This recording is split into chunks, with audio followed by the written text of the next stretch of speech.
Anong tinitingin-tingin mo dyan? Ano? Hindi mo ba ako tutulungan na ilagay yung mga gamit ko sa kabinet? Itong tandaan mo, Dayan, ha? Hindi ako nandito para sa'yo. Nandito ako kasi pinakaisapan ako ni Joseph. Bukod pa ron, huwag kang magpakakampante. Malalaman ko rin yung mga tinatago mong baho. Ay, wala po akong tinatago, Ma. Sa inyo o sa anak nyo. Siya nga po pala. Ako na pong bahala sa mga gamit nyo. Magpahinga na lamang po muna kayo. Ay, hindi. Huwag mo na lamang akong tulungan. Wala akong tiwala sa'yo at baka mawala pa yung mga gamit ko. Dala-dala ko pa naman yung mga mamahalin kong alahas. Sayang, baka nakawin mo lang at iprenda. Tapos, yung pera ipapadala mo dun sa mga hampas lupa mong kadugo sa antike. Ma, bakit niyo po iniisip yan? Hindi ko po yan magagawa sa inyo. Hindi natin alam. Baka nga nagpapaawa ka lang para pakasalan ka ng anak ko. Ano, modus nyo ba yon? Para mahututan ng pera si Joseph? Ha? Mahal ko po si Joseph, Ma. At wala akong intensyon na ganyan. Maniwala po kayo sa akin. Ito ang tandaan mo. Hanggat nandito ako, babantayan kita. Siya nga pala. Alam mo ba, napakakapal ng mukha mo. Yung anak ko nagpapakahirap sa barko, tapos ikaw dito para kang donya kung makaasta. Palagi na lang nakatunganga at naghihintay sa pera niya. Hindi ko po alam kung ano nagawa kong mali. Kung bakit kayo ganyan sa akin. Tinuring ko po kayo ni Papa Bobby na tunay kong mga magulang, pero bakit niyo po ako ginaganito, Ma? Wala naman akong ginagawang masama, Ay, sus! Huwag mo akong iyak-iyakan. Hindi mo ako makukuha dyan. At saka, ang galing mo talagang umakting, no? Halos lahat ng tao na pabilib at kumakampi na sa'yo. Pero ako, hindi mo ako mabibilog, Dayan. Taon 2015, Zamboanga. Hindi pa man nakakababa ng kanyang motor si Joseph, sinalubong na siya ng kanyang ina ng napakahigpit na yakap. Mangiyak-ngiyak pa ang matanda habang hinahaplos ang likuran ng kanyang anak. 3 taon din silang nangulila sa isa't isa dahil si Joseph ay isang seaman at nakabase sa labas ng bansa. Kaya naman, ganun na lang ang pananabik ni Luz sa kanyang anak. Teka, sandali lang, Ma. Baka naman malagutan na ako ng hininga sa higpit ng yakap nyo. Pagpasensyahan mo na ako, anak. Namimiss lang talaga kita. Ay, siya nga pala, nung isang araw ka pa pala nakauwi, bakit hindi mo man lang ako sinabihan? At saka, bakit hindi ka dumiretso dito sa bahay? Nako, yan talagang asawa mo, oo, masyadong bida-bida. Oh, bakit napunta na naman kay Dayan ang usapan, Ma?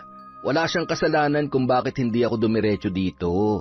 At saka, may bahay naman kami. Bukod pa ron, ako talaga nakaisip na hindi sabihin sa inyo na nakauwi na ako para ma-surprise kayo. Ay, hindi. Dapat sa susunod magsabi ka para naman masundo ka namin ng papa mo sa airport. Hindi yun si Dayan lang ang babalitaan mo. Nako, pagpasensyahan mo na ako, ha? Pero umiinit talagang dugo ko sa asawa mong yan. Kahit kailan talaga, ang gusto lagi ka lang masolo. Manaman, huwag ka naman magsalita ng ganyan tungkol kay Dayan. Eh bakit hindi, ha? Mula nung ikasal kayo, lagi na lang yung gusto niyang nasusunod. Kung makaasta parang pagmamay-ari niyang buhay mo. Alam mo ba, nagmumukha ka ng under dyan sa babaeng yan. Hindi ako under, Ma. Lahat ng desisyon ko galing sa akin. Hindi ako pinipilit ni Dayan at lalong-lalo na hindi niya ako sinusolo. Kaya huwag ka naman magsalita ng ganyan, Ma.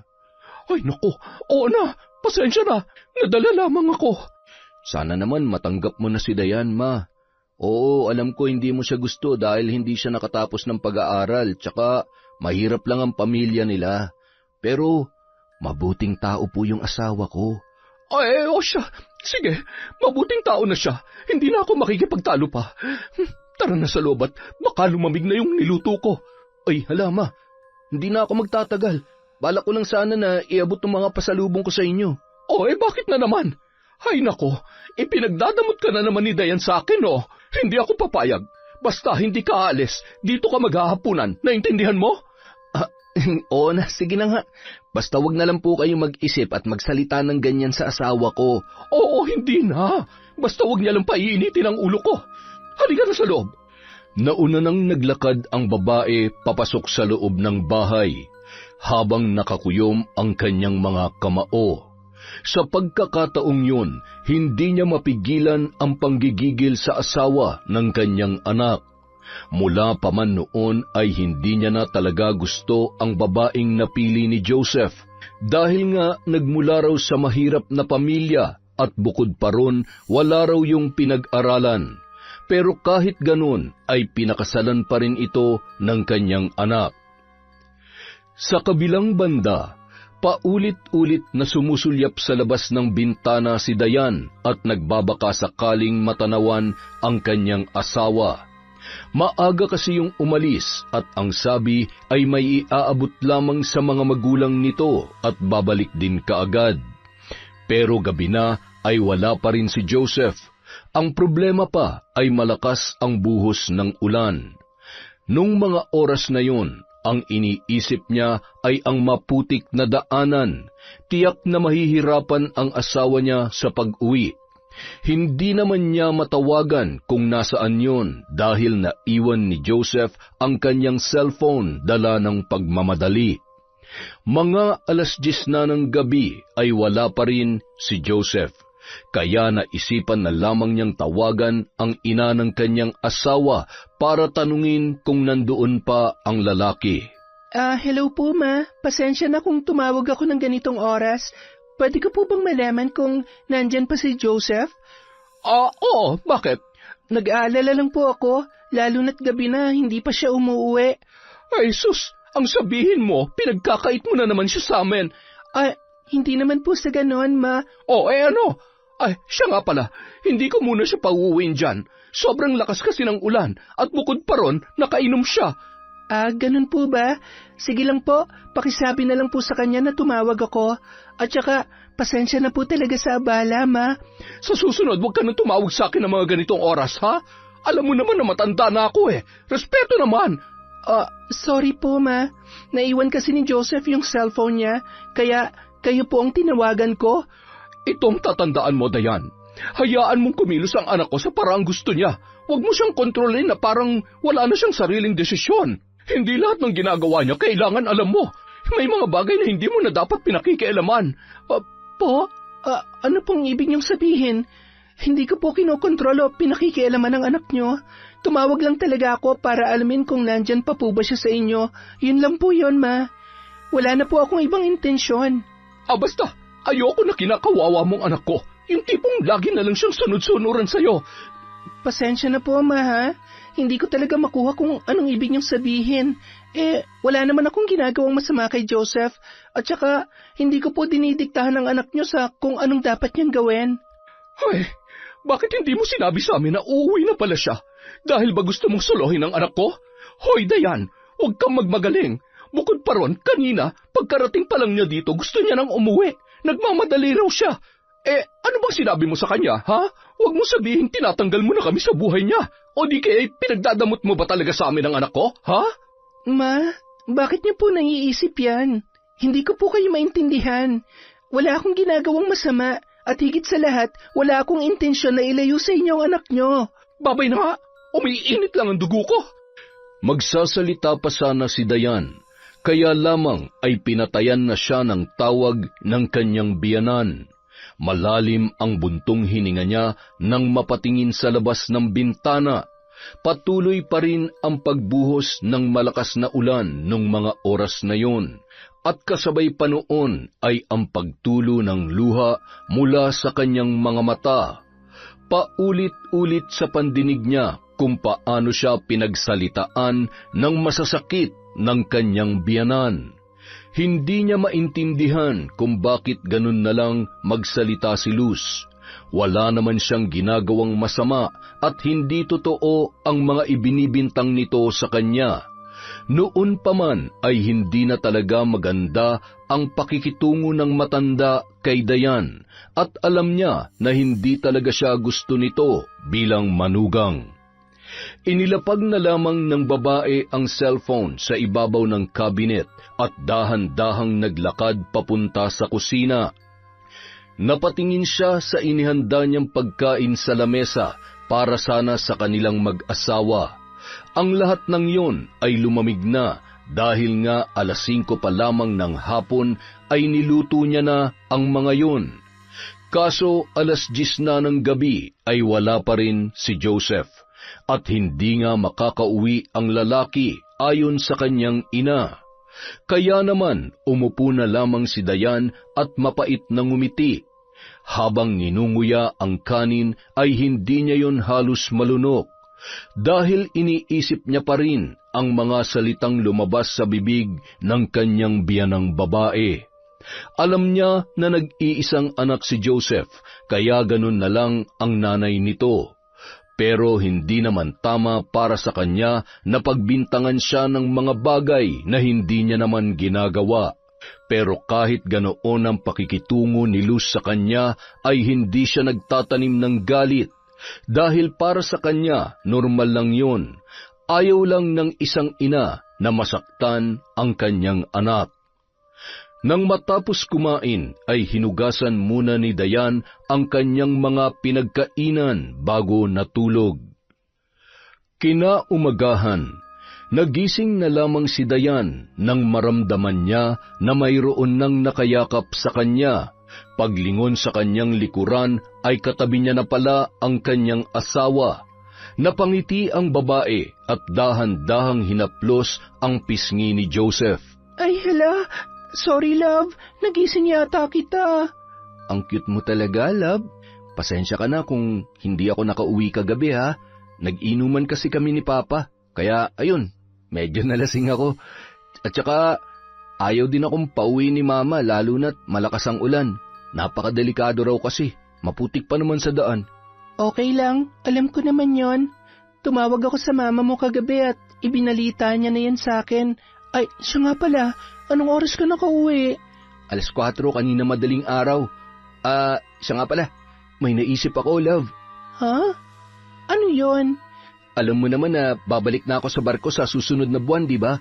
Ikaw na naman mag-isa rito sa bahay. Kaya naisip ko lang, buti pa siguro dito na lang muna si Mama habang wala ako, para naman may kasama ka. Okay lang ba yun sa'yo? Oo naman, wala namang problema doon eh. Pero ang tanong, ayos lang ba kay Mama? Hindi ko pa yan nasasabi sa kanya pero sana pumayag siya. Sana nga, pero ang inaalala ko lang, magkakasundo kaya kami? Alam mo naman na mainit ang dugo niya sa akin at mula pa noon, hindi niya na talaga ako gusto. Yun na nga ang point ko. Kung titira kayo sa iisang bahay, malaki ang posibilidad na makilala nyo lalo ang isa't isa. Bukod pa ron, patunayan mo kay Mama na mali yung mga iniisip niya tungkol sa'yo. At saka, huwag ka mag-alala. Mabait yan si Mama. Nagtataray-tarayan lang talaga yan kung minsan. Alam ko naman yan. Siya nga pala, meron akong tanong. Oh, ano yun? Babalik ka na naman sa barko tapos 3 taon na naman bago ka makauwi. Kailan na kaya tayo magkaka-baby? Ha? Gusto mo na pala ng souvenir? Anong souvenir ang pinagsasasabi mo dyan? Anak ba? Ay, teka, ano palang gusto mo? Babae o lalaki? Kasi ako, gusto ko lalaki. Kasi siya yung magiging tagapagtanggol ng mga kapatid niya. Ang advance mo naman mag-isip. Wala pa nga eh. Wala pa sa ngayon. Pero, simulan na ba natin? May 1 buwan pa tayong magsasama. Malay mo, makabuo pa tayo ng kambal. Halika na. Anong halika na dyan? Ano ka ba? Magsasaing muna ako. Maaga pa naman eh. Dali na, kahit 1 round lang. Baliw ka talaga. Mamaya na, wala pa akong ligo eh. At saka, ang baho-baho ko pa oh. Sus, kahit hindi ka maligo ng 1 buwan, mabango ka pa rin sa akin. Nang bola pa to para lang makascore? Pero mamaya na, okay? Magpahinga ka muna dyan at magsasaing pa ako, ha? Ay, kumbala. Tumatawang bumangon si Dayan at naglakad papunta sa kusina. Nagsaing siya at nagluto ng paboritong ulam ng kanyang asawa, kare-kare. Pagkatapos ay agad niya na yung inihanda sa lamesa. Tatawagin niya na sana si Joseph, pero hindi na pala kailangan dahil paglingon niya ay nasa likuran niya na yun. Pilyo siyang nginitian ni Joseph at sa pagkakataong yun, napataas na lamang ang kanyang kilay dahil alam niya na kung ano ang iniisip ng lalaki. Mamaya na nga, ang kulit ha. Sus, wala pa nga akong sinasabi. Ikaw talaga? Yang utak mo, ha? Ewan ko sa'yo. Ay, ang taray naman. Hindi kaya. O siya, sige na, umupo ka na, kakain na tayo. Siya nga pala, nagluto ako ng kare-kare. Diba paborito mo yan? Totoo? Salamat, ha? Nako, sakto, gutom na ako. Tumawa na lamang si Dayan sa naging reaksyon ni Joseph. Para kasi yung bata natakam sa pagkain. Sa pagkakataong yon, hindi niya mapigilang malungkot, lalo na't 1 buwan na lang silang magkakasama at babalik na sa barko ang kanyang asawa. Pero pilit na isinasantabi ni Dayan ang isiping yon at kumain na lamang. Pagkatapos noon ay sinimulan na nga nila ang pagbuo ng bata, nanigurado na baka mabuo kaagad. Bukod pa ron, nanabik din ang mag-asawa sa isa't isa, lalo na't 3 taon silang nagkalayo. Ganoon ang paulit-ulit na nangyari ng mga sumunod na araw, nagbabaka sakali na mabiyayaan sila ng anak. Palagi naman yung ipinagdarasal ni Joseph para rin hindi na mag-isa at malungkot ang kanyang asawa sa tuwing siya ay nasa barko. Sa kabilang banda, habang abala sa pagwawalis-silus ng kanilang bakuran ay hindi niya namalayan na nasa likuran niya na pala ang asawa na si Bobby. Nang magsalita ang matanda ay agad siyang napatalon at pinaghahampas sa sobrang galit ang kanyang asawa. Diyos ko naman, Bobby, ginulat mo naman ako. Mamamatay ako sa iyo niyan Eh, pasensya ka na. Ano bang iniisip mo't hindi mo man lang ako napansin? Ay nako, yung anak mo ang iniisip ko. Mag-1 buwan na pero 1 beses palang bumisita rito sa atin. Yan talagang Dayan na yan, oo. Malamang sinusulsulan niya si Joseph na huwag tayong puntahan dito. Luz naman, huwag mong pag-isipan ng ganyan na manugang mo. At saka, baka busy lang talaga yung anak mo, kaya hindi nakakabisita rito. Bukod pa ron, hayaan mo magkaroon ng oras yung mag-asawa. Ang hindi ko lang talaga gusto, mula nung maipakasal yung anak ko sa babaeng yon, naitsapwera na ako. Ano naitsapwera? Hindi ka naman tinanggalan ng karapatan bilang ina ni Joseph, At saka, ikaw lamang ang nag-iisip niyan. Hindi, duda talaga ako. Ginayuma niya ang anak natin. Tingnan mo nga, ano ba nagustuhan ni Joseph sa kanya? Hindi naman niyang kagandahan at ang itim pa. Tapos, kapag tumawak kita lahat ng gilagid. Para pang hindi marunong magsuklay. Tapos, parang hindi naliligo yung babaeng yun Ay, teka muna. Hindi na tama yung panlalait na ginagawa mo dun sa bata, Luz. Ano bang pinagsasasabi mo? Ang tanda na niyang si Dayan. Mas matanda pa nga yan ng 3 taon kay Joseph At saka, bakit dinidepensa mo ang babaeng yan, ha? Dapat kumampi ka sa akin. Bukod pa ron, ayaw kong makitang dihado yung anak natin sa kanya, no? Luz, walang ginagawang masama si Dayan sa anak natin. Bakit ba ang hirap para sa'yo natanggapin siya, ha? Sa napapansin ko, mabait naman yung batang yon. Ikaw lang talagang kung ano-anong iniisip Itong tatandaan mo, siya yung pinili ni Joseph na makakasama habang buhay. Kaya suportahan na lang natin ang anak natin. Kitang-kita mo naman na mahal nila ang isa't isa. Basta! Hindi ko gusto ang babaeng yan. Kahit ano pang sabihin mo, hindi ko siya matatanggap bilang manugang. Wala ka nang magagawa. Kasi sila ng anak mo nagsasama, hindi kayo. Ay nako, ewan ko ba naman sa yung babae ka, oo. Pailing-iling na lamang na umalis si Bobby. Dahil sa pagkakataong yon ay alam niyang hindi siya mananalo sa kanyang asawa. Opinyon pa rin nito ang mananaig. Naiintindihan niya naman ang pinaghuhugutan ni Luz. Ayaw lang nitong masaktan si Joseph, ang kanilang nag-iisang anak. Pero ang hindi lang nagustuhan ng matanda ay kung paano pag-isipan ng masama ng kanyang asawa ang kanilang manugang. 4 na taon na rin mula nung magpakasal ang kanilang anak, pero hanggang ngayon ay hindi pa rin tanggap ng kanyang asawa ang babaeng napiling pakasalan ni Joseph. Hindi pa man nakakalayo si Bobby ay bumalik siya ulit nang makita ang motor ni Joseph na paparating. Si Luz naman ay agad na binitawan ang walis at nagmamadaling sinalubong ang kanilang anak. Ang tagal mo namang hindi bumalik dito. Mag-1 buwan na. Pasensya na ho, Ma. Nabisi lang. Ay, siya nga pala. Ulam po, oh. Luto po yan ni Dayan. Ay naku, nag-abala pa siya. Pakisabi na lang na salamat dito, ha. O, sige, maiwan ko na muna kayo. Ipapasok ko lang to sa loob. Sige po, Pa. Ma, kaya po pala ako pumunta rito para sana makiusap sa inyo. Oh, ano yun? Tungkol saan ba?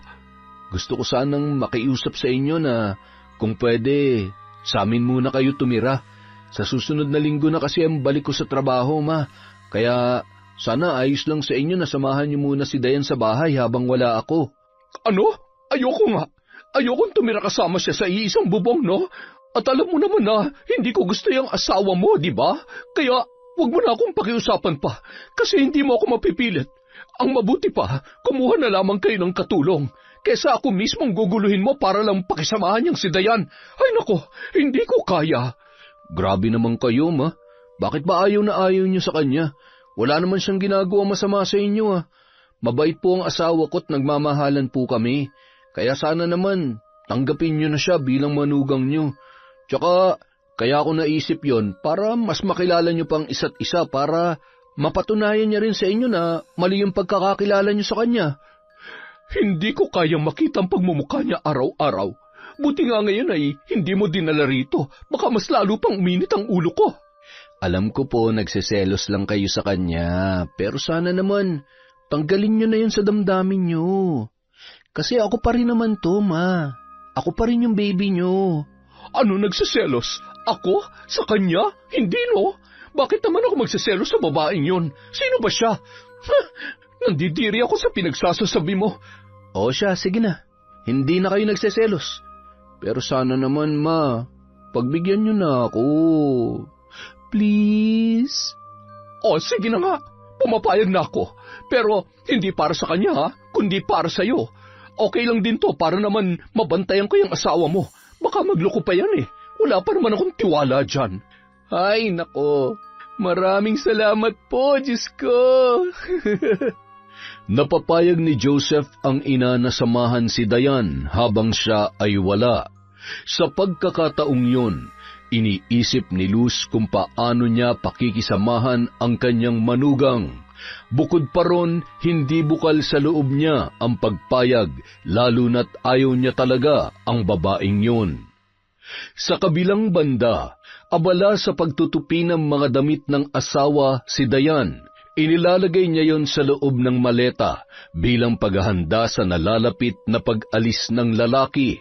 Napabuntong hininga na lamang siya at tiningala ang nakasabit na wedding picture nila sa dingding. Kasabay noon ang pagbalik ng mga ala-ala ng kahapon, ang tungkol sa kung paano binago ng asawa ang kanyang buhay. Noon, nakatira lamang siya sa maliit na barong-barong sa Antique kasama ang kanyang lola Tasing na isang manggagamot at kilala rin na may kasanayan sa pambabarang. Doon sila nakakakuha ng pera na ginagamit nila sa pang-araw-araw. Nagpapasalamat na lamang siya dahil maraming kliyente ang kanyang lola. May iba na nagpapagamot lang o di kaya ay nagpapahilot. Pero karamihan na pumupunta sa kanila ay mga kababaihan na pinagtaksilan ng kanilang mga asawa at ang nais ay makaganti. Kaya nagpapatulong sila sa matanda para parusahan ang mga babaeng nang aagaw ng asawa ng iba. Gayunpaman, dahil sa katandaan ay namatay na ang lola ni Dayan at naiwan na siyang mag-isa. Ang naisip na lamang niya ng mga panahong yon ay magtinda ng gulay sa palengke para kumita at mabuhay. Hanggang sa isang araw, nagkita sila ni Joseph at mula noon ay nagbago na ang kanyang buhay. Dinala siya ng lalaki sa Zamboanga, ipinakilala sa mga magulang at pinakasalan. Napahinto sa malalim na pag-iisip si Dayan nang marinig niya ang motor ng kanyang asawa na kakahinto lamang. Agad siyang lumabas at nakangiting sinalubong ang lalaki. Ano? Kamusta ang lakad mo? Pumayag ba si Mama na dito na tumira? Yun nga, muntik nang hindi pumayag. Buti na lang, nakuha ko sa pakiusap. Mabuti naman kung ganon. Siya nga pala, naihanda ko na yung mga gamit na dadalhin mo pabalik sa barko. Grabe naman, handang-handa na. Gusto mo na yata talaga akong umalis eh. Nagsasawa ka na siguro sa pagmumukha ko, no? Hindi Kung ako lang masusunod, ilalak kita dito sa loob para hindi ka na makaalis.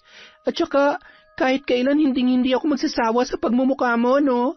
Ang sarap kaya sa feeling na pagising ko sa umaga, yung mukha mong nakikita ko. Mahal na mahal kita, Joseph.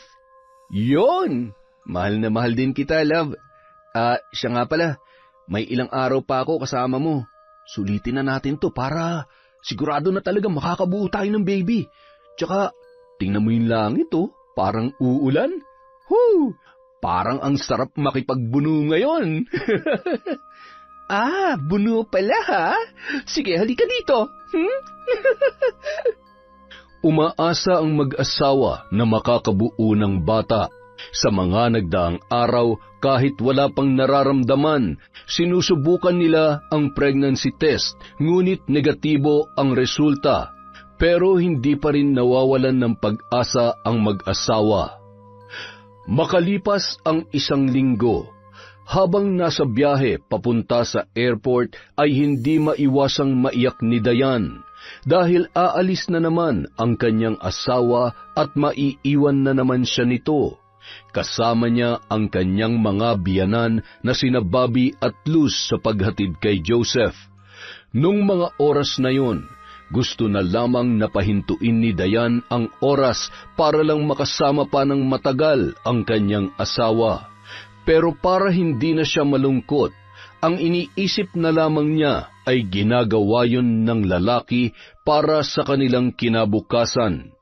Lingid naman sa kaalaman ni Dayan, ilang beses na siyang iniirapan ni Luz.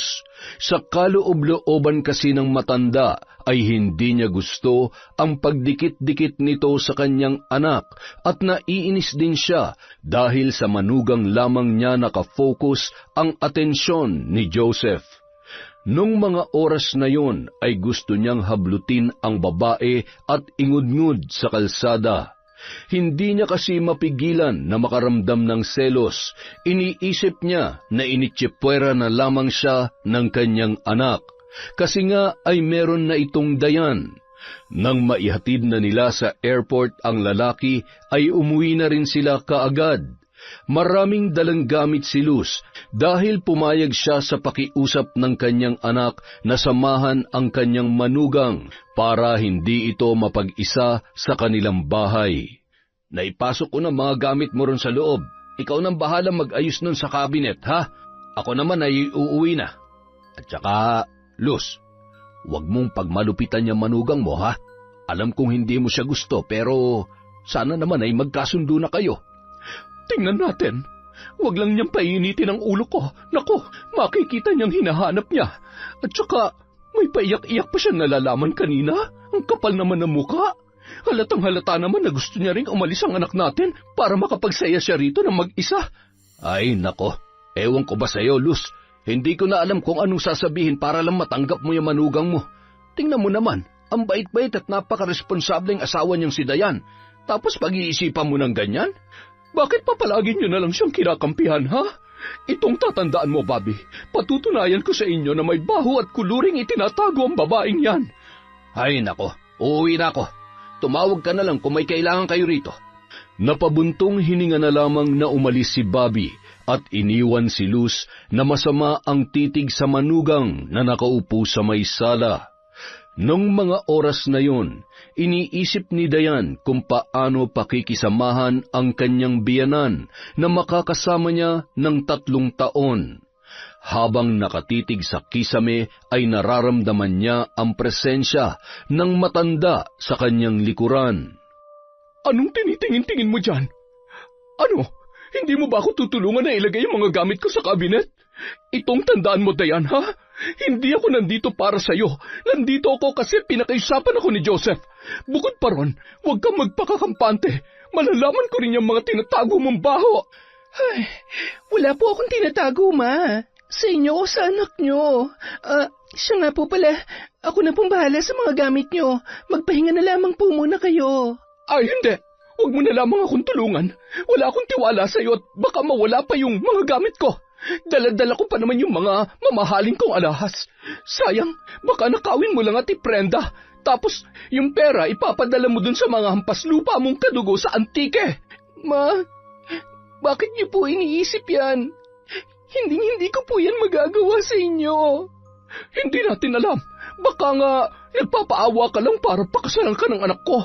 Ano, modus nyo ba yon? Para mahututan ng pera si Joseph? Ha? Mahal ko po si Joseph, Ma. At wala akong intensyon na ganyan. Maniwala po kayo sa akin. Ito ang tandaan mo. Hanggat nandito ako, babantayan kita. Siya nga pala. Alam mo ba, napakakapal ng mukha mo. Yung anak ko nagpapakahirap sa barko, tapos ikaw dito para kang donya kung makaasta. Palagi na lang nakatunganga at naghihintay sa pera niya. Hindi ko po alam kung ano nagawa kong mali. Kung bakit kayo ganyan sa akin. Tinuring ko po kayo ni Papa Bobby na tunay kong mga magulang, pero bakit niyo po ako ginaganito, Ma? Wala naman akong ginagawang masama, Ay, sus! Huwag mo akong iyak-iyakan. Hindi mo ako makukuha dyan. At saka, ang galing mo talagang umakting, no? Halos lahat ng tao na pabilib at kumakampi na sa'yo. Pero ako, hinding-hindi mo ako mabibilog na yan. Pasensya na, Ma. Maiwan ko po muna kayo. Ano, nasasaktan ka? Kasi totoo, di ba? Magpapahangin po muna ako. Medyo masakit lang ho yung ulo ko sa biyahe. Grabing palusot yan, ha? Pero sige, ay siya nga pala. Baka kung ano-anong sabihin mo kay Joseph, ha? Nako, madadagdagan talaga ang award mo. Bida-bida, sumbungera, hututera, at ano pa ba? Huh. O siya, sige na, magpahinga ka na. Baka bumaha pa rito ng luha eh. Hindi pa naman ako marunong lumangoy. Tumatawang iniwan ni Luz ang kanyang manugang. Sa pagkakataong yon, hindi niya mapigilan ang sarili, lalo na't halos gumawa na sa harapan niya si Dayan. Hindi niya na talaga mapigilan ang kanyang nararamdaman dahil nung mga oras na yon, nangingibabaw na ang inggit at selos niya rito. Naiinggit siya dahil kay Dayan napupunta ang allotment ni Joseph at nagseselos dahil sa babae nakatutok ang atensyon ng nag-iisa niyang anak. Sa kabilang banda, mahinang umiiyak si Dayan sa kanyang kwarto habang iniisip ang masasakit na salitang pinagsasabi ng kanyang biyanan. Alam niya sa kanyang sarili na hindi totoo ang lahat ng iyon. Kaso hindi niya mapigilan ang pagluha, lalo na't pinagbibintangan siya ng mga bagay na hindi niya naman ginagawa. Dahil tanghali na, kailangan niya magluto para sa kanila ni Luz. Kahit labag sa kanyang kalooban ay lumabas siya at nagtungo sa kusina. Nakita niya pa sa sala ang matanda habang masamang nakatingin sa kanya. Binaliwala niya yon at ngumiti na lamang para pagtakpan ang kaba. Nang makapagluto na ay tinawag niya na ang kanyang biyanan. Ngunit hindi nito kinain ang kanyang niluto. Sa halip ay nagluto yun ng bago at pinagsabihan pa siya ng matanda na wala itong tiwala sa kanya at baka nilagyan niya pa ng lason ang pagkain. Hindi na lamang umimik ang babae para wala ng gulo. Nang mga sumunod na araw, ganun na rin lang ang kanyang ginawa. Pinalaki kasi siya ng lola niya na may disiplina at may respeto sa mga matatanda. Kaya naman, hanggat maaari ay ayaw niyang makapagsalita ng masasakit sa kanyang biyanan. Bukod pa ron, kahit malayo ang loob nito sa kanya, ay mahal niya pa rin yun dahil kay Joseph. Isang araw, habang nagbibihis si Dayan, ay agad na pumasok sa kanyang kwarto si Luz at masama siyang tinitigan nito. Ano po yon, Ma? Bihis na bihis ka. Saan ka pupunta? Ubus na po kasi yung stocks natin dito sa bahay, kaya naisip ko pong mag-grocery ngayon. Hoy, Dayan, hindi mo ako maloloko. Ano, makikipagkita ka ba sa lalaki mo? Porket wala rito ang asawa mo nakikipaglandian ka na? Ma, mag-grocery lang po ako. Sana naman hindi kayo nag-iisip ng kung ano-ano. At saka, pasensya na po pero hindi ko po kayo papatulan. Ay, sus! Huwag kang magpaka-plastic. Ilabas mo yung tunay mong kulay. Ano, natatakot ka? Akala ko ba hindi takot sa away ang mga squatter? Ayaw ko po ng gulo, Ma. Kung wala kayong tiwala sa akin, pwede naman kayong sumama para mabantayan niyo ako. Yan po ay kung gusto niyo. Aba, sasama talaga ako. Baka kung saan-saan mo pagastusin yung pera na pinapadala ng anak ko. Ay, siya nga pala. Sa susunod na padala ni Joseph, ibigay mo sa akin, ha? Para ako may kontrol sa pera at magastos ng tama. Kasi kahit saan tingnan, hindi ka mapagkakatiwalaan. Ay, kung yun po ang ikakapanatag ng isip niyo, sige po. Magbihis na po kayo at hihintayin ko na lamang po kayo sa labas. Hep, hep, hep. Teka, yan lang bang isusuot mo? Opo, bakit po? T-shirt lang po to at shorts. Hindi, palitan mo yun ng jacket at pajama. Ano, balak mo bang ibalandra sa labas yung paa mo? Akala mo naman napakaputi, ang itim-itim naman. Irarampa mo pa talaga, para saan? Para akitin ang mga kalalakihan? Mahiya ka naman, may asawa ka na.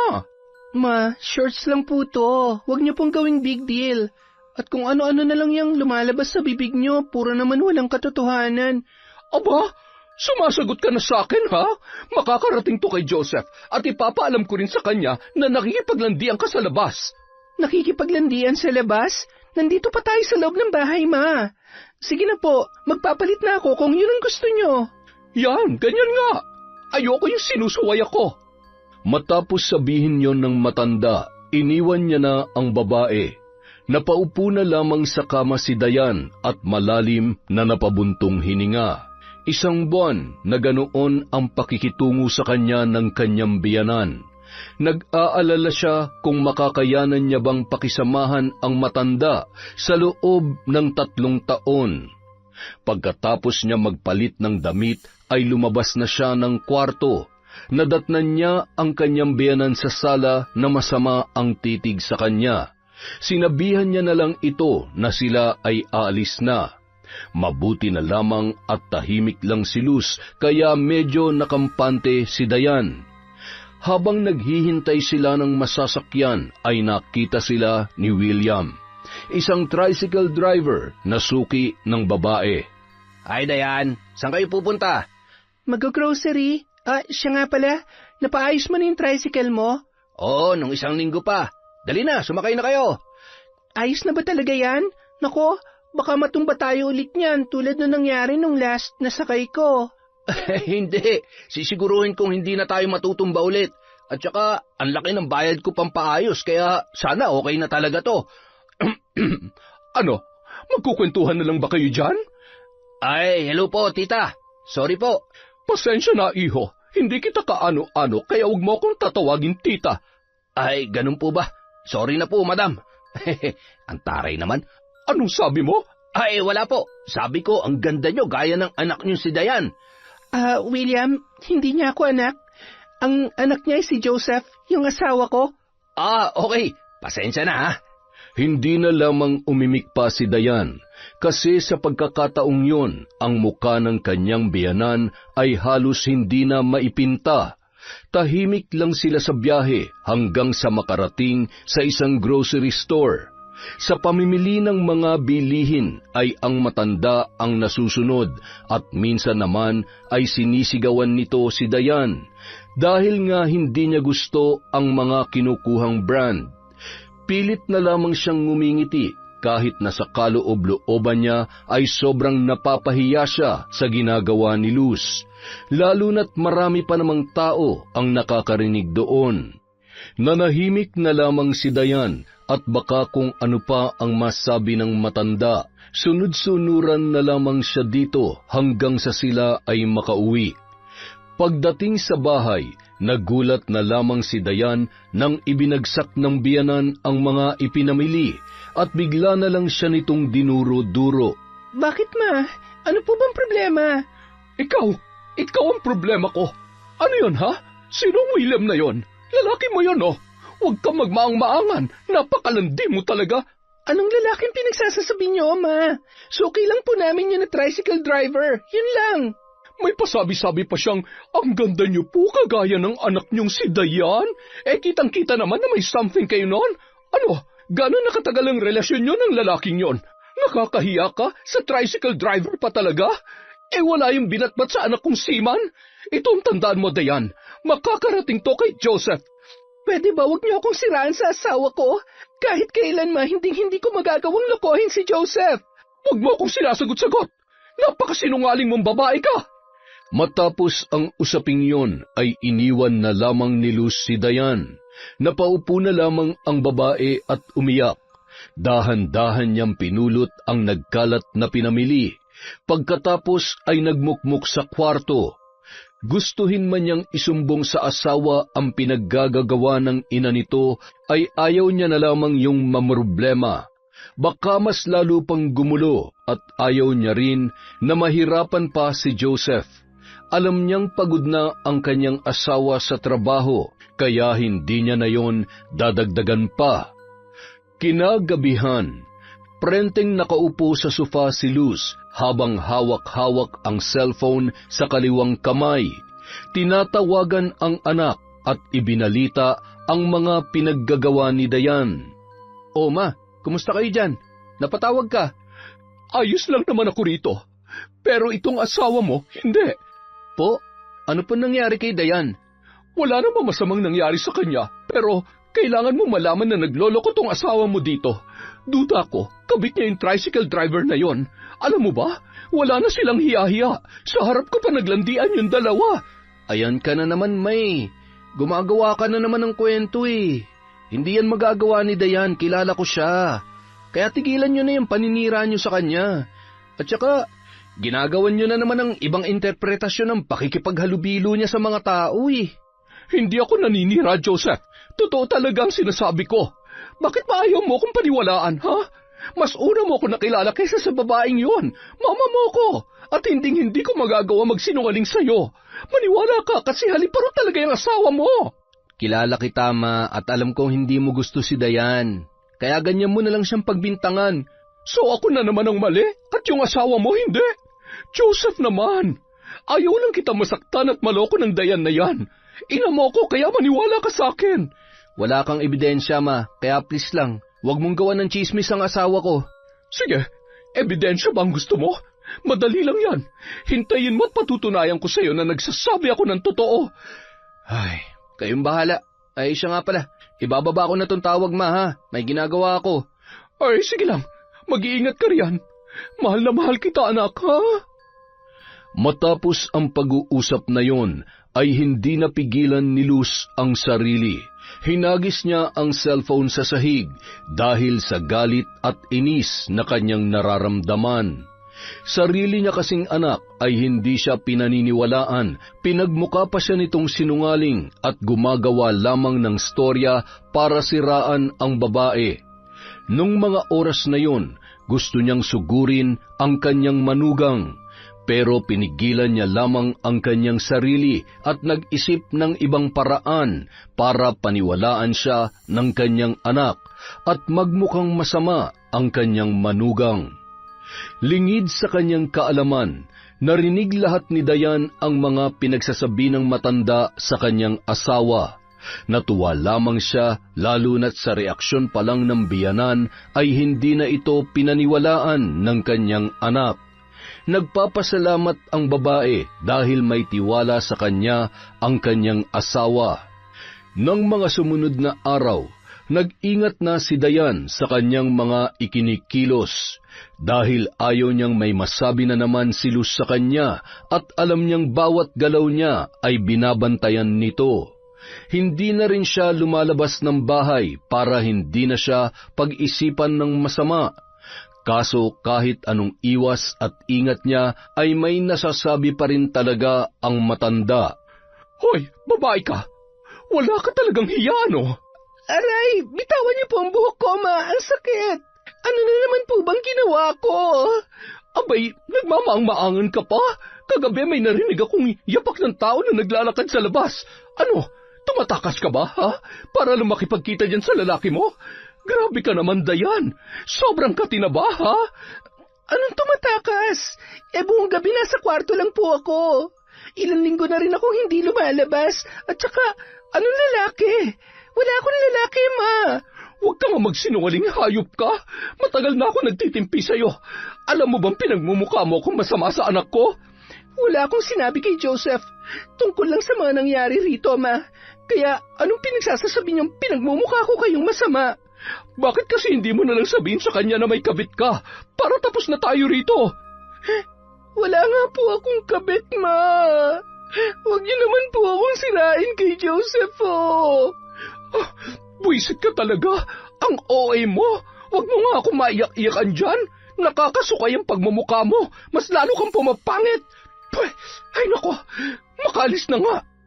Tinalikuran ni Luz si Dayan na umiiyak. Nung mga oras na yon, gusto na lamang lumabas ng babae at iwan ang kanyang biyanan. Hindi niya na halos makaya ang pambibintang at panlalait nito sa kanya. Gustuhin man niya na magsumbong kay Joseph ay hindi niya magawa dahil ayaw niyang maging rason na magkasira at magkaroon ng lamat ang relasyon ng mag-ina. Sa tuwing nalulungkot at pakiramdam niya ay aping-api na siya, kinakausap niya na lamang ang wedding picture nilang mag-asawa. Doon niya ibinubuhos ang lahat ng kanyang hinanakit sa kanyang biyanan. Samantala, habang nakaupo sa may teres si Luz, may iniisip siyang ideya kung paano makakakuha ng ebidensya at mapatunayan sa anak na nagsasabi siya ng totoo. Nagmamadali siyang pumasok sa kwarto at nagbihis. Paglabas niya, nakita niya si Dayan sa kusina na abala sa paghihiwa ng mga sangkap para sa lulutuin. Napatingin sa kanya ang babae at gusto pa yata siyang tanungin kung saan siya pupunta. Pero pinandilatan niya lang yon ng mata, dahilan ng pagyuko ng kanyang manugang. Tumawa na lamang ang matanda sa naging reaksyon ni Dayan. Parang aping-api kasi ang pagmumukha nito at halos hindi na makatingin sa kanya dala ng takot. Umalis si Luz at nakipagkita sa isang lalaki. Sa pagkakataong yun, buo na ang kanyang desisyon na sirain ang kanyang manugang para bumango ang kanyang pangalan sa kanyang anak. Ang tagal mo naman. Kanina pa ako naghihintay sa iyo rito Pasensya na ma'am. Na-traffic lang. Ano palang kailangan niyo sa akin? Eto, 20,000. Hindi ba't kailangan mo ng pera ngayon? Alam ko na nasa ospital ang anak mo, Rudy. Kaya tanggapin mo na yan. Totoo, ma'am. Abay, salamat po dito. Pagpalain nawa kayo ng Diyos. Huwag ka muna magsaya, kasi meron akong ipapagawa sa iyo. Sige po, ano po bang kapalit nito? Gahasain mo yung manugang ko at dapat naka-video. Ano? Hindi ko yan magagawa, ma'am. Pasensya na pero sa inyo na lang tong pera. Hindi ko kailangan yan. Makakahanap ako ng pera at makakapagbayad ng bill sa ospital sa mabuting paraan. Sorry po talaga. Hindi kaya ng konsensya kung inuutos nyo. At saka, sa manugang nyo pa talaga. Hindi nyo ba naisip ang mararamdaman ng anak ninyo? Akin lang ang anak ko, at hindi ko kailangan ng babaeng yon. Nakikisawsaw lamang siya sa buhay namin Pero, ayaw mo ba talaga? Eto, titriplehin ko, 60,000. Ma'am, may asawa at anak ako. Paano kung makita nilang video? O di kay malaman nila? Naku, ayaw ko masira ang pamilya namin. Pasensya na po, pero ayoko talaga. 100,000. Ayaw mo pa rin? Sige, pero ma'am, huwag niyo pong ipopost yan Labuan niyo rin yung mukha ko kung sakaling kung kanino niyo man ipapakita. Kung yun ang gusto mo. Ano, pumapayag ka na? Para po sa anak ko, ma'am. Malaki na rin kasi yung bill namin sa ospital Eksakto talaga na ikaw ang tinawagan ko. Kailan ko po pala gagawin yung inuutos ninyo? At saka, saan po? Baka manlaban at mag-report sa pulis yun. Naku, ayaw kong makulong, ma'am. Bukas, sa bahay nila. Ite-text ko na lang sa yung lugar. At saka, huwag ka mag-alala. Ako na ang bahala. Hindi yan manlalaban. Sige po, basta siguruhin nyo na hindi ako mapapahamak dyan, At saka, nga pala, ma'am, i-text nyo na lang ako bukas kung anong oras. Kailangan ko nang bumalik sa ospital. Hinihintay na ako ng asawa ko doon. Salit-salitan kasi kami sa pagbabantay ng anak ko. Sige lang, basta asahan kita bukas, ha? Opo. Sige po, ma'am. Matapos ang pag-uusap na yon ay umuwi na si Luz. Patawa-tawa pa siya nang pumasok sa bahay. Napakunot noon na lamang si Dayan sa ikinikilos ng kanyang biyanan. Gusto man niyang magtanong kung saan yun nanggaling ay hindi niya na ginawa. Baka sabihan pa siya nito na pakialamera at kung ano-ano pang masasakit na salita. Tinanong niya na lamang kung kumain na ba yun, ngunit hindi yun sumagot at pinandilatan lamang siya ng mata. Kinagabihan, habang naghuhugas ng pinagkainan, biglang may tumawag sa cellphone ni Dayan. Napangiti na lamang ang babae nang makitang si Joseph ang tumatawag. Hello, love. Kumusta ka dyan? Ayos lang ako dito, love. Kayo dyan, kumusta ang pakikitungo ni Mama sa'yo? Ayos lang naman kami. Sa totoo nga, nagkasundo at nagkamabutihan na kami ng mama mo, kaya huwag ka na mag-alala at huwag mo na kaming isipin. Ang alalahanin mo ang sarili mo. Mag-iingat ka lagi dyan, ha? Mahal na mahal kita. Ang tamis, Mahal na mahal din kita, love. Sigurado ka bang nagkaayos na kayo ni Mama? Sabihin mo lang sa akin kung may problema at kung pinagsasalitaan ka na naman niya ng masasakit. Oo nga, okay na kami. Kaya huwag ka na mag-alala. Sige. Ay, siya nga pala. Kumusta? Wala ba nabuo? Nabuong ano? Yung souvenir ko sa'yo. Souvenir ka dyan? Hindi ko pa alam eh. Hindi pa ako nakakabili ng pregnancy test, pero hula ko, parang meron na. Kasi minsan, naduduwal ako eh. Palagi rin akong inaantok at saka hindi pa ako dinadatnan. Talaga? Woohoo! Baka buntis ka na nga. Naku, excited na ako magka-baby. Lord, sana bigyan niyo na kami ng anak. Sana nga. Excited na rin ako eh. Bumili ka ng PT pag nakalabas ka para malaman na natin. Sige, love, tumawag ka pag may problema at balitaan mo ako sa resulta. Bye muna, love. I love you. Sige lang, love. Mag-ingat ka dyan. I love you too. Ibinabana ni Dayan ang tawag at napangiti. Nang mga oras na yon, parang naibsan ang bigat na kanyang dinadala. Marinig lang ang boses ng asawa ay masaya na siya at kontento. Kinabukasan, maagang gumising si Luz at nagluto. Pakanta-kanta pa siya habang hinahalo ang mga sahog ng kanyang nilulutong ulam.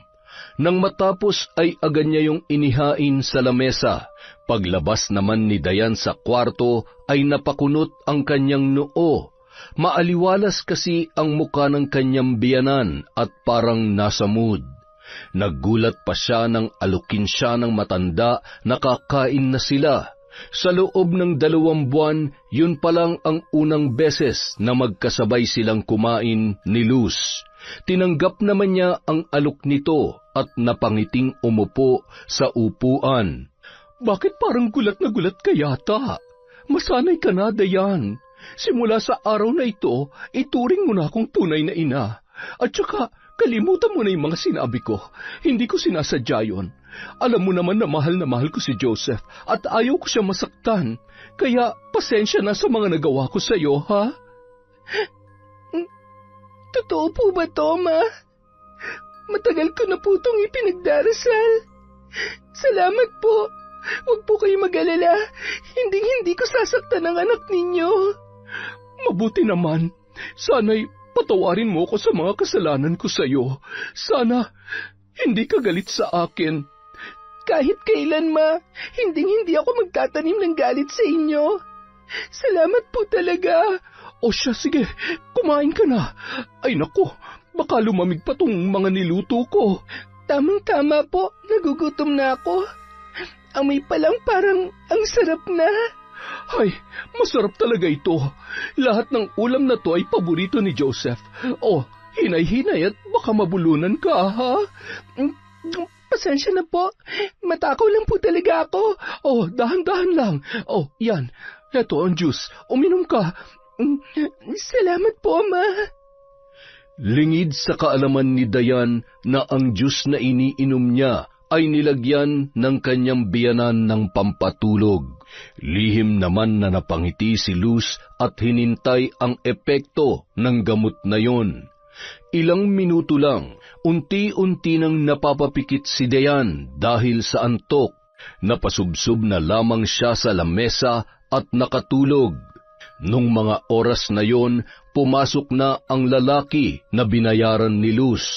Agad nitong binuhat si Dayan papunta sa kanyang kwarto. "Ma'am, kailangan ba talaga nakabidyo? Kasi kung ganun, mahahalata na tulog ang babae at walang kabuhay-buhay." Oo nga, ano? May utak ka rin pala. Picture na lang, sige. Pero parang hindi ko talaga kaya to, ma'am. Napakaamo na mukha ng babaeng to. Ngayon pa lang nakukonsensya na ako. Gagawin mo ba o hindi? Bayad ka na, Rudy. Kaya hindi ka na pwedeng tumanggi. Gagawin ko po, pero sino pong kukuha ng picture? Ikaw na. Basta, siguraduhin mong malinaw yung kuha at kitang-kita yung mukha niya. Oh, etong cellphone ko. Gamitin mo. Kayo, saan po kayo? Sa labas. Alangan naman panoorin ko kayo. Sige po. Ma'am, ako na po ang bahala. Matapos ang usapang yon ay lumabas na si Luz. Ang lalaki na lang ang nasa loob kasama ni Dayan na walang malay. Napakrus pa ang lalaki bago hubaran ng damit si Dayan. Nung mga oras na yon, ang iniisip niya lang ay ang kanyang anak na nasa ospital. Hindi niya kayang galawin o halayin ang babae gaya ng utos ng matanda sa kanya. Sa halip, kumuha lang siya ng mga litrato na parang totoong may nangyari sa kanila. Ilang minuto lang ay binihisan niya na si Dayan at lumabas siya sa kwarto. Agad niyang iniabot kay Luz ang cellphone. Pagkatapos ay nagmamadaling umalis. Hindi niya man lamang tiningnan ulit ang mga nakuha niyang picture. Makalipas ang 3 oras, nagising na si Dayan at nagtataka kung ano ang nangyari.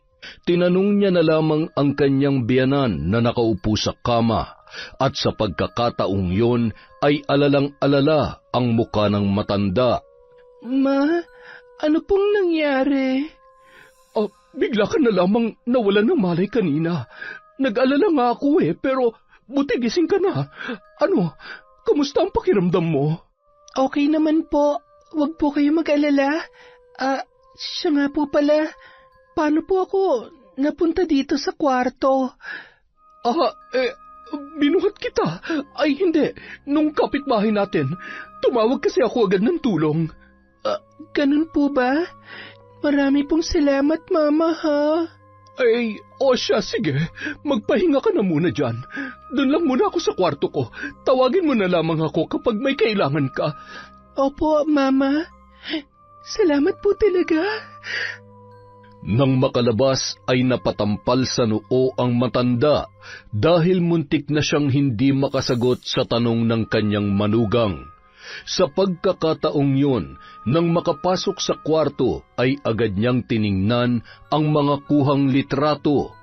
Kitang-kita roon ang muka ng lalaki na kanyang binayaran at ni Dayan na hindi halatang walang malay.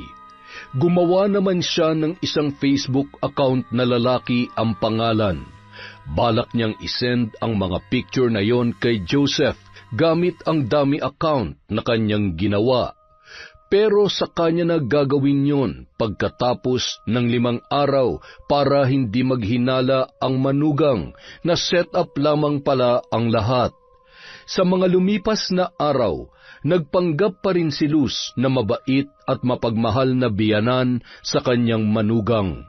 Lumabas-labas din siya at iniiwan si Dayan mag-isa para naman mas kapani-paniwala ang nangyari, lalo na't nasa bahay pa naman ang senaryo ng mga kuhang picture. Pagkalipas ng 5 araw, habang abala sa pagwawalis si Dayan ay bigla na lamang tumawag sa kanya si Joseph. Hindi pa man siya nakakapagsalita ay sinigaw-sigawan na siya ng lalaki sa kabilang linya. Paano mo nagawa sa akin to? Akala ko ba mahal mo ko? Pero bakit nagawa mo pa rin ako lokohin, ha? Ako lang pala yung binibilog mo. Alam mo ba, napakalungkot dito sa barko, pero tinitiis ko lahat para sa'yo. Love, anong nangyayari? Hindi kita maintindihan. Oo, malayo ako. Pero hindi yun sapat na dahilan para makipagrelasyon ka sa iba. Ano bang pinagsasasabi mo? Wala akong ginagawa rito, maniwala ka. Hindi ko alam kung saan galing yung ibinibintang mo sa akin. Kaninang umaga, nakatanggap ako ng message sa isang lalaki sa Facebook. May sinend siya sa akin ng mga picture at ang linaw-linaw na mukha niyong dalawa. Kaya huwag ka na magsinungaling pa. May ebidensya ako. Joseph naman, maniwala ka, wala akong alam dyan. Sa katunayan nga, lagi lang ako nasa bahay eh. Hindi ako maalis at nakikipagkita sa kung sino man. Kaya huwag mo akong pagbintangan sa mga bagay na hindi ko naman ginawa. Yun na nga eh. Hindi ka nga umaalis sa bahay. Kasi yung lalaki mo mismo ang pumupunta dyan. O eto, na-forward ko na sa yung pictures. Tingnan natin kung makapagsinungaling ka pa. Diyos ko, mukha ko to Pero hindi ko maalala kung kailan to nangyari at higit sa lahat, hindi ko kilala ang lalaking yan. Joseph, love, please, maniwala ka, wala akong alam dito. Tama pala si Mama.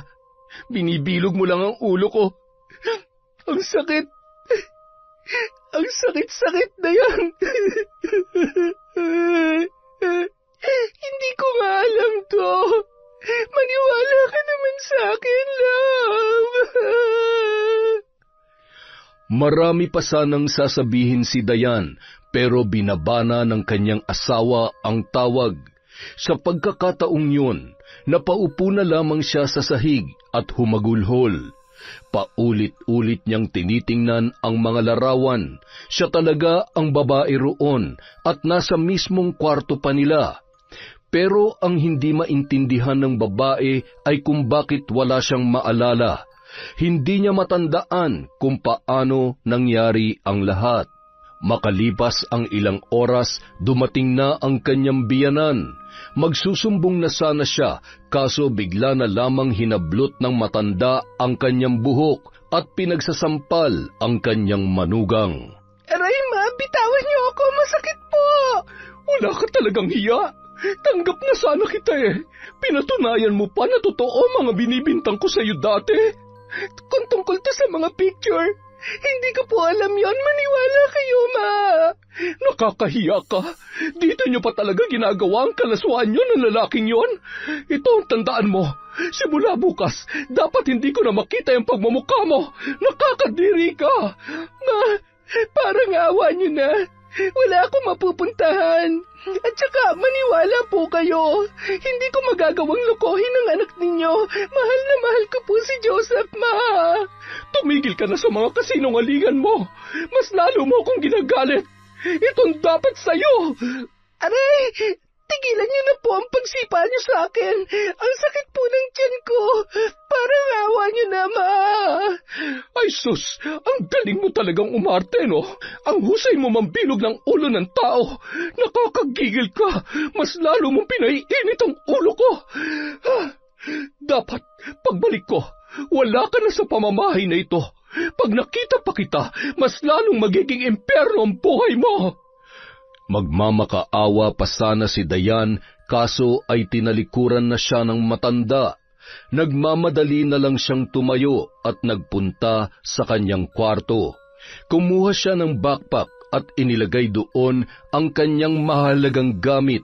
Napagdesisyonan na lamang niyang umalis at baka mas lalo pang magalit at saktan siya ng kanyang biyanan. Nang lalabas na sana ay napahinto siya at napatingin sa ilalim ng kama. Kinuha niya ang isang kahon doon at binitbit. Napatingin naman si Dayan sa pendant ng kwintas na susi sa nakakandadong kahon at dahan-dahang naglakad palabas. Hindi naman niya mapigilan na mamilipit dahil sa sakit ng tiyan, pero tiniis niya na lamang yun. Habang naghihintay ng masasakyan ay nakita niya si William. Nag-usisa ang lalaki kaya sinabi niya ang lahat ng nangyari. Hindi ito naniwala at nagbiro pa. Pero nang makitang namimilipit sa sakit ng tiyan si Dayan, ay bigla itong kinabahan. Lalo yung nadagdagan nang makitang may dugong umagos sa may hita ng babae. Agad na sinugod ni William si Dayan sa ospital. Binantayan pa niya yon ng ilang oras at nagpaalam din na siya ay uuwi na. Sinabihan niya pa ang babae na babalikan niya ito. Pero sabi lang ni Dayan ay wag nang mabahala dahil kaya niya na ang kanyang sarili at gusto niya rin na mapag-isa. Mabuti na lamang na intindihan yon ng lalaki. Hindi na namilit pa si William at sinabihan na lamang si Dayan na tawagan siya kung magkakaroon ng problema o kung may kailangan. Pagkatapos noon ay umalis na si William sa ospital. Makalipas ang ilang minuto, dumating ang doktor at masayang ibinalita sa babae na ligtas ang bata sa kanyang sinapupunan. Sinabihan din siya na kailangan niya ng bed rest, lalo na't maselan ang kanyang pagbubuntis. Hindi siya makapaniwala na 2 buwan na siyang buntis. Magkakaroon na sila ng baby ng kanyang pinakamamahal na asawa. Sa pagkakataong yun, ilang ulit niyang tinawagan si Joseph para ibalita sana ang tungkol sa kanyang pagbubuntis. Kaso hindi yun sinasagot ng lalaki. Sa halip ay pinapatayan siya ng telepono. Kinabukasan, pinayagan na ng doktor na makauwi si Dayan. Habang paika-ikang naglalakad palabas ang babae, ay paulit-ulit niyang tinitingnan ang lalaki sa picture. Kahit anong pilit niyang alalahanin, ay hindi talaga niya kilala ang lalaking yun. Dahil sa sobrang tutok sa cellphone, ay nabangga ni Dayan ang kanyang nakasalubong. Ay hala, sorry po. Hindi ko po sinasadya. Okay lang po ba kayo? Ayos lang ako. Sa susunod, huwag kang mag-cellphone pag... Pag ano po? Ay, hala, wait. Pamilyar po kayo. Pasensya na, nagmamadali ako, ma'am. Maiwan na kita. Teka, saglit. Sisigaw ako rito kapag umalis ka. Nagmamadali talaga ako. Hinihintay na ako ng asawa at anak ko, kaya pasensya ka na. Sandali lang sabi. Iniiwasan mo ba ako? Anong pinagsasabi mo? Hindi kita kilala, ma'am. Hindi rin kita kilala, pero please, pwede ba kitang makausap sandali? Hindi po. Kailangan ko nang umalis. Paraanin niyo ako. Ikaw to, di ba? Hindi ako yan. Pwede ba? Huwag kang umarang sa daraanan ko. Hindi mo pa nga tinitingnan yung picture kaya sige na, umamin ka na. Ikaw ba to? Nakikiusap ako sa'yo. Hirap na ako.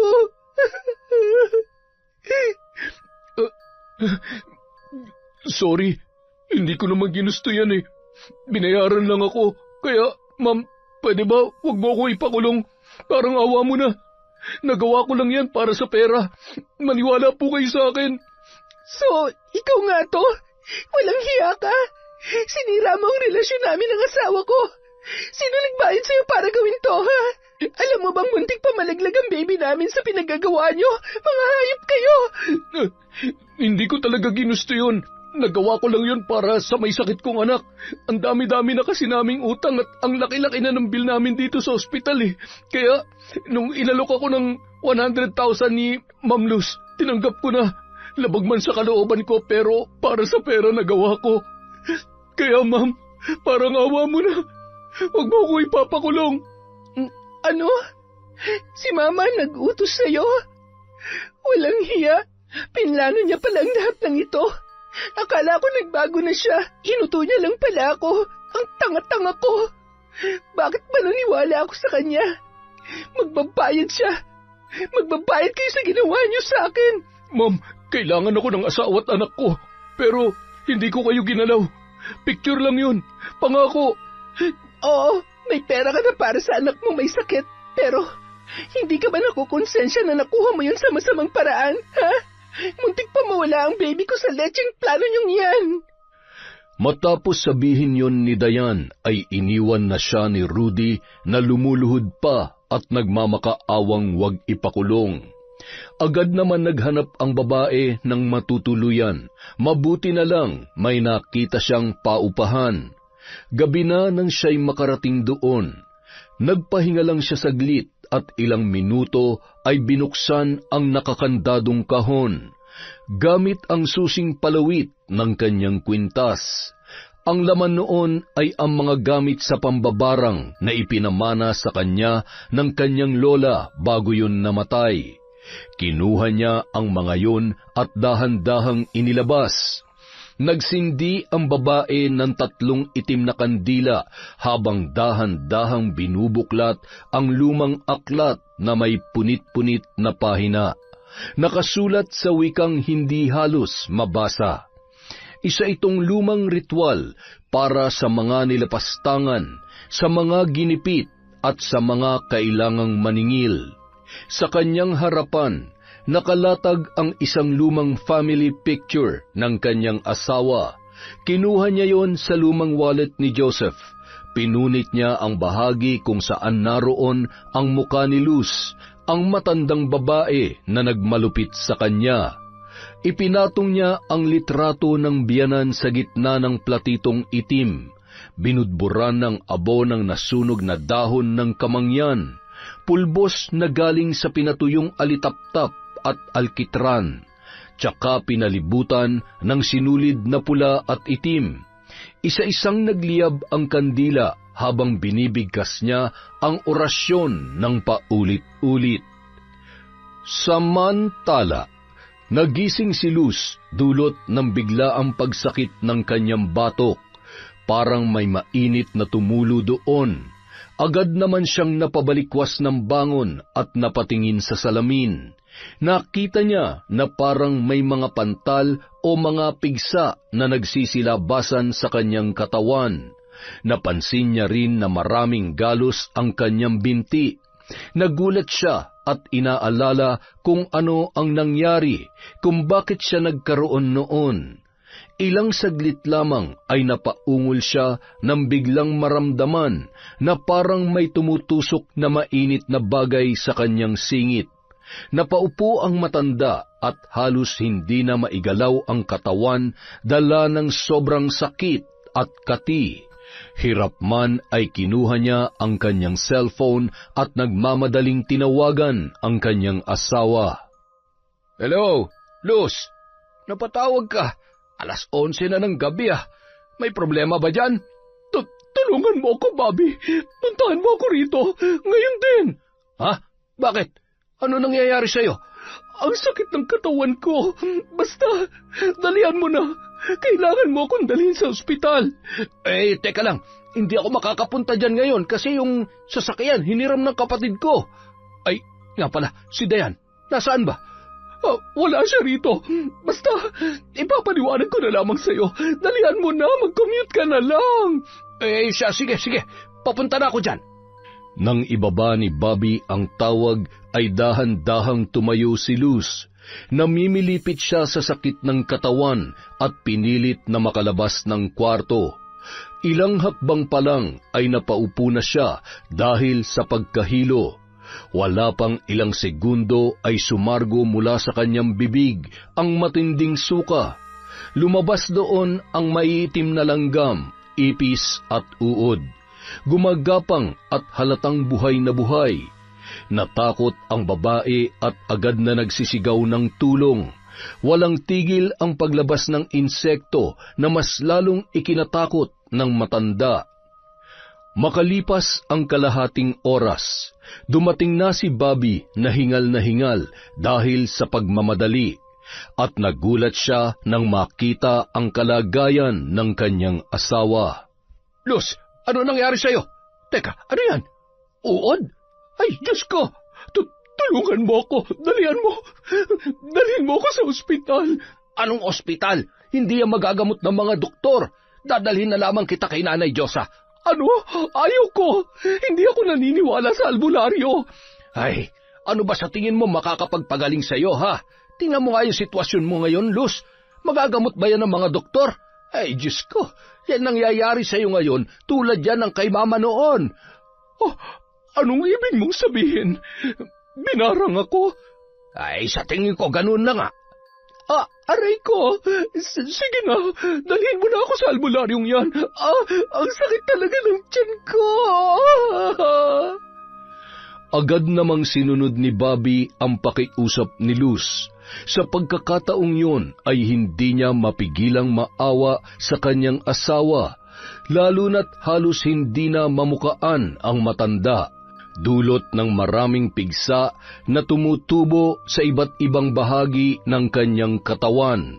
Ilang minuto lang ay nakarating na sila sa bahay ni Nanay Diyosa na isang kilalang albularyo sa kanilang lugar.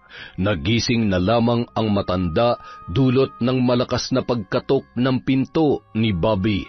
Nang makita sila nito ay agad naman silang tinulungan at inalalayan pa si Luz na ihiga sa banig. Agad na pinahiran ng langis ang noo ng babae at nilagyan din ang kanyang tiyan ng isang halamang gamot na mainit-init pa. Nung mga oras na yon, nakatulog siya sa sobrang panghihina. Kumuha ang albularyo ng isang mangkok na may lamang tubig at sinindihan ang 3 kandila. Sa pagtulo noon sa tubig ay unti-unting nabubuo ang isang muka. Sa pagkakataong yun ay may inuusal naman si Nanay Diyosa na Latin na salita. Ilang ulit niya yung binabanggit habang pinipikit ang 2 mga mata. Ay nako, napakalakas niya. Hindi ko siya kayang kalabanin. Anong ibig niyong sabihin? Napakamakapangyarihan ng taong gumawa nito sa asawa mo. Ang ginagamit niyang mahika ay hindi basta-basta. Sino po ang may gawa nito kay Luz? Sabihin niyo na po sa akin at bakit niya ito ginagawa? Base sa enerhiyang nararamdaman ko, sobrang hinanakit at galit niya sa asawa mo. Eto, tingnan mo, may nabuong muka. Kilala mo ba ito? Ano? Sigurado po ba kayo riyan? Manugang namin to si Dayan. Nakasisiguro po ba kayo na siya may gawa nito? Baka nagkakamali lamang kayo, Nanay Diyosa. Abay, sa tagal ko ng albularyo hindi pa ako nagkakamali. Pero ito pa lamang ang unang beses na nakatagpo ako ng katulad niya. Hindi ko kayang kalabanin ang kagaya niya dahil maaaring akong mamatay kung susubukan kong pahintuin siya. Siya nga pala. Ano ba nagawa niyo sa kanya at nagaganito siya? May galit sa kanya ang asawa ko.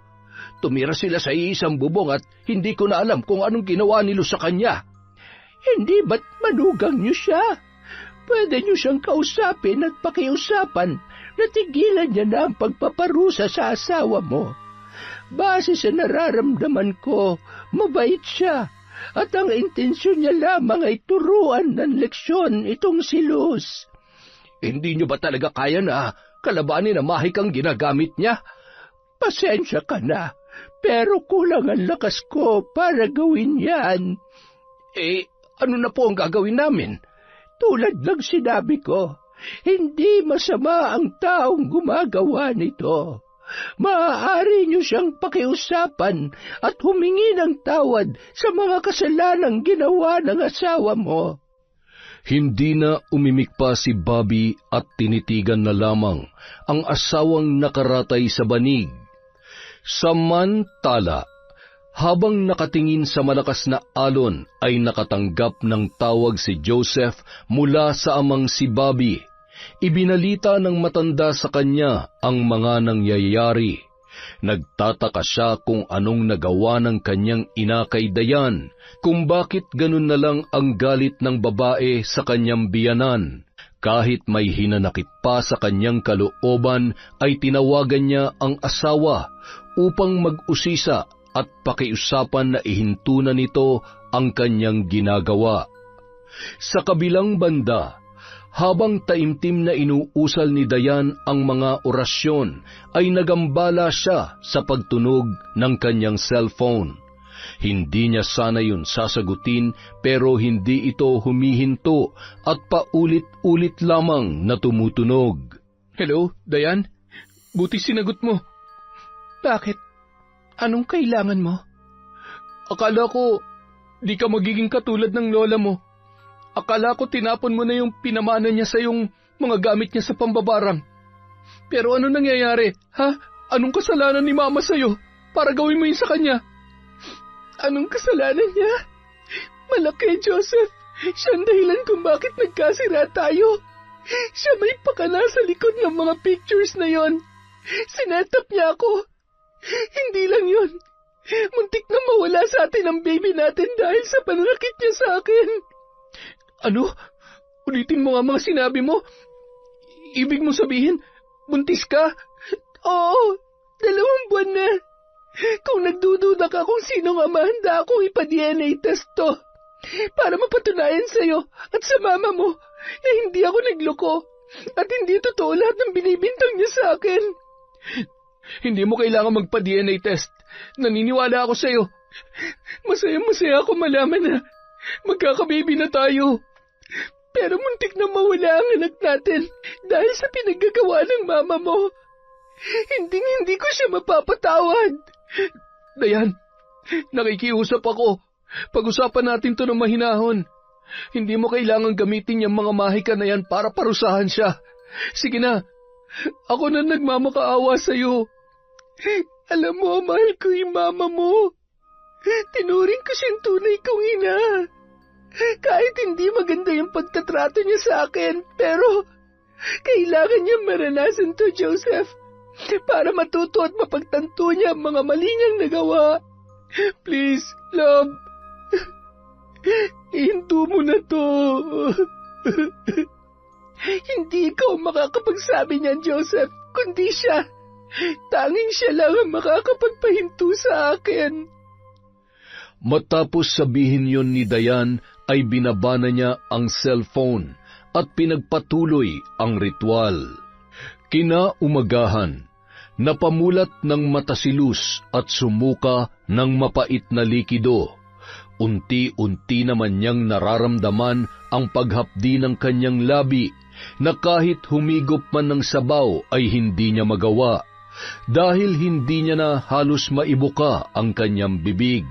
Ibinalita naman ni Bobby sa kanya ang napag-usapan ni na Joseph at Dayan. Yan na nga bang sinasabi ko sa iyo, Luz? Hindi ba't binalaan na kita na huwag mong pagmamalupitan si Dayan? Kita mo ngayon ang sitwasyon mo. Yan ang resulta ng inggit at selos mo. Ano ka ba naman? Bakit mo nagagawa sa manugang mo yun, ha? Sobrang-sobra ka na talaga. Sasagot na sana si Luz, pero hindi niya na kayang ibuka ang kanyang bibig at halos wala na ring lumalabas na boses mula roon. Masakit ang katawan, dulot ng maraming pigsa at sugat. Dahan-dahan siyang nagtalukbong ng kumot. Pumikit siya at doon umagos ang kanyang luha. Sa pagkakataong yun ay taimtim siyang nagdarasal na naway patawarin siya sa mga kasalanang nagawa niya at nagmamakaawa rin siyang ihintuna ng kanyang manugang ang pagpaparusa sa kanya. Sa isip niya ay nangako siyang hindi na niya uulitin ang mga nagawang kamalian at pagmamalupit sa babae. Samantala, napamulat ng mata si Dayan nang may marinig siyang boses. Nung mga oras na yon ay napatingin siya sa mga nakalatag sa sahig, ang mga ginagamit niya sa pambabarang sa kanyang biyanan. Napapikit siya nang marinig ulit ang tinig ni Luz. Nagsusumamo at nagmamakaawa ang matanda sa kanya na ihinto na ang kanyang ginagawa. Mabuti naman, Ma. Salamat at naisip mong mali ang mga ginagawa mo. Sana hindi mo na to ulitin. Yun na lamang ang nasabi ni Diana at marahang hinipan ang kandilang nauupos na. Inilagay niya ulit ang mga gamit sa pambabarang sa loob ng kahon at kinandado yon. Makalipas ang 2 araw, nagising si Luz sa mahabang pagkakatulog. Ramdam pa rin ng matanda ang panghihina pero wala ng sakit, sugat at mga pigsa. Ganoon pa man, makikita pa rin ang malaking pagpayat nito dahil ilang araw siyang walang ganang kumain. Napatingin naman siya sa paligid. Nagulat na lamang nang malamang nakauwi na pala siya sa bahay ng mag-asawa. Una niyang hinanap si Dayan at sa pagkakataong yun ay nalungkot siya sa itinugon ni Bobby. Hindi kasi alam ng kanyang asawa kung nasaan ang kanilang manugang. Ilang ulit nilang tinawagan ang babae pero hindi sila sinasagot nito. Kinabukasan, habang nagwawalis ng bakuran si Luz ay bigla na lamang siyang napahinto at napaluhod nang makita ang manugang na nakangiting nakatingin sa kanya. Ma, kumusta na po kayo? Dayan, anak, patawarin mo ko. Hindi ko na uulitin, pangako. Kasalanan ko ang lahat. Tatanggapin ko yung parusa mo sa akin, basta patawarin mo lamang ako. Okay na po yun, Ma. Sorry po sa mga nagawa ko sa inyo. Hindi, ako dapat ang humingi ng kapatawaran. Kasi ako nagkasala. Sorry kung pinagbintangan at ginawang kita ng mga kwento. Nagsiselos lamang ako kasi parang inagaw mo kasi sa akin yung anak ko eh. Ma, hindi mo dapat maramdaman yan. Kasi yung pagiging nanay mo, hindi yan mapapalitan. Kayo pa rin ang unang babae sa buhay ni Joseph. Lagi niyo po yung tatandaan. Ang bait-bait mo pala. Sorry kung ngayon ko lang nakitang kabutihan mo. Ayos lang po, Ma. Siya nga pala, meron po akong balita. Ano yun? 2 buwan na po akong buntis. Magiging lola na po kayo. Ha?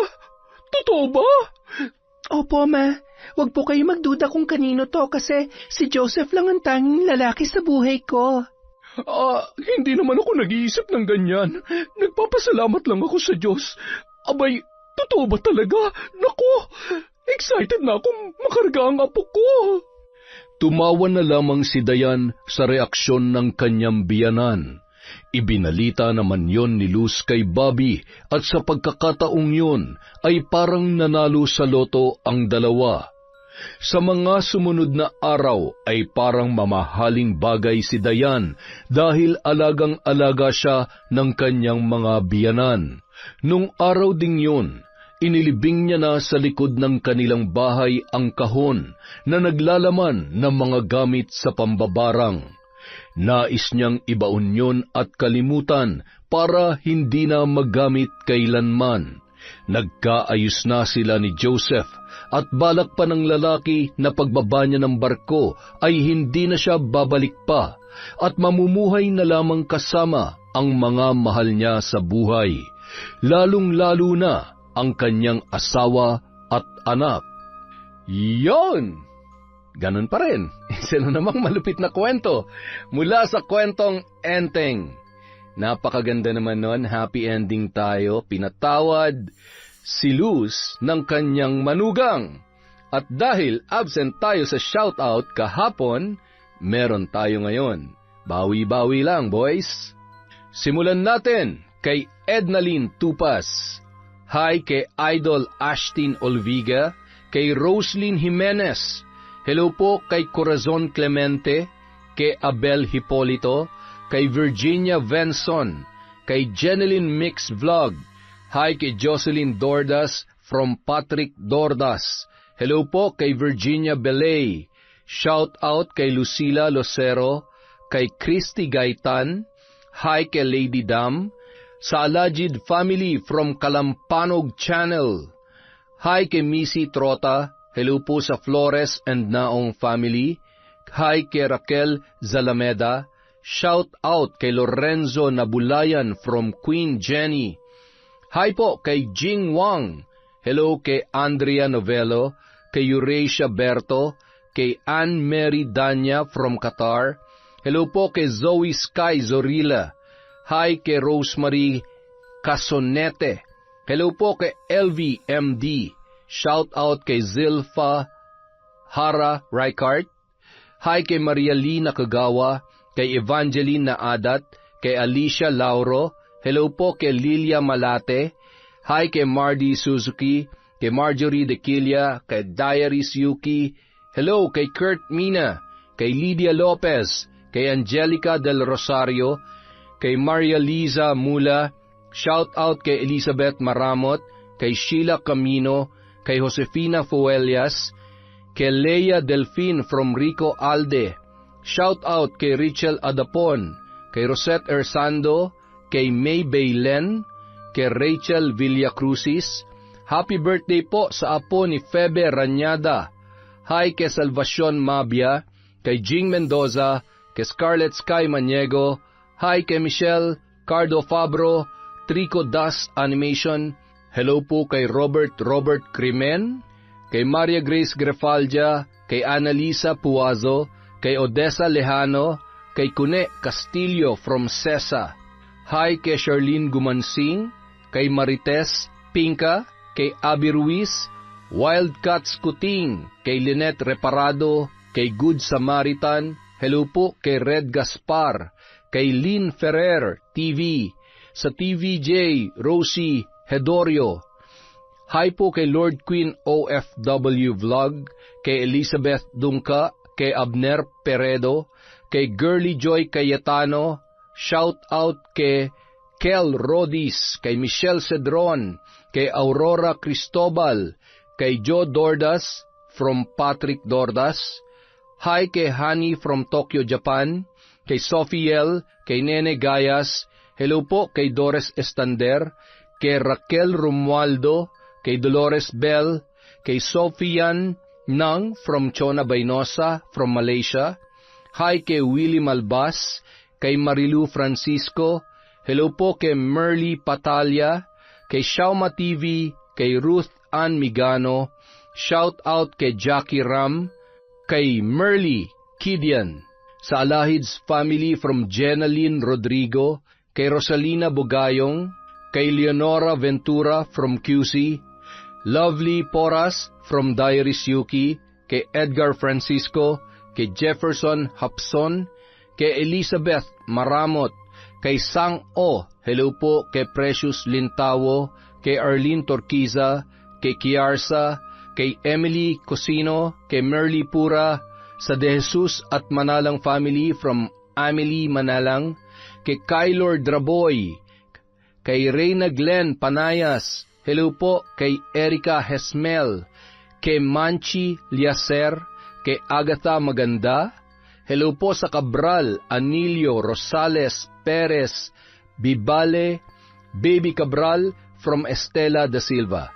Hello po kay Wayne Cariaga, kay Eliza Felias, kay Nena Dayuno, shout out kay Arnel Claridad, sa Arteaga family from Diana Arteaga, kay Marian de la Fuente, kay Rudy Malinaw, hello po kay Dorena Ray, kay Kim Castillo from Fe Bukayan, Bangungot Diaries, hello po kay Mami from Doha, Qatar, kay Milrose Galvez, kay Rubina Andres, at kay Filipina Palsario. Sa mga hindi po na shoutout, marami pa po tayong videos. Maraming salamat po, mag-iingat po kayong lahat. Ingatan niyo po ang inyong kalusugan, ang inyong mga sarili, at syempre magdasal po tayo palagi. Maraming salamat po mula sa Kwentong Enteng.